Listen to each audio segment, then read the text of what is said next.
রাষ্ট্রপতি নির্বাচন ঘিরে নতুন করে জমেছে রাজনৈতিক আলোচনা। দেশের ২৩তম রাষ্ট্রপতি নির্বাচনে অংশ নেওয়ার সিদ্ধান্ত নিয়েছে বাংলাদেশ জামায়াতে ইসলামী। তবে রাষ্ট্রপতি পদে দলটির প্রার্থী কে হবেন তা এখনও চূড়ান্ত হয়নি।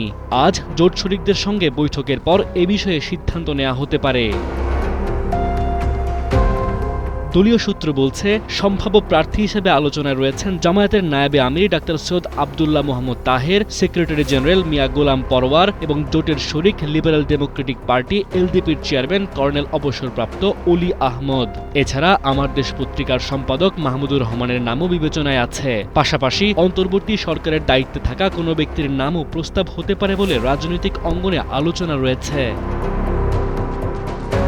শনিবার রাতে রাজধানীতে জামায়াতের কেন্দ্রীয় নির্বাহী পরিষদের বৈঠকে রাষ্ট্রপতি নির্বাচনে অংশ নেওয়ার সিদ্ধান্ত হয়। বৈঠকে সভাপতিত্ব করেন দলটির আমির ও বিরোধী দলীয় নেতা ডাক্তার শফিকুর রহমান। প্রার্থী চূড়ান্ত করতে জোটের শরিকদের মতামতকে গুরুত্ব দিচ্ছে জামায়াত।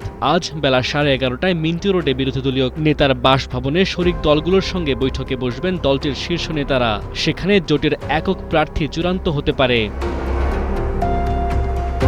১৯৯১ সালের পরে বিরোধী দল থেকে রাষ্ট্রপতি পদে প্রার্থী দেওয়ার নজির নেই বললেই চলে। ফলে এবারে নির্বাচনে জামায়াতের প্রার্থী দেওয়ার সিদ্ধান্তকে রাজনৈতিকভাবে তাৎপর্যপূর্ণ বলেই মনে করছেন সংশ্লিষ্টরা। ডেস্ক রিপোর্ট, সময়ের আলো।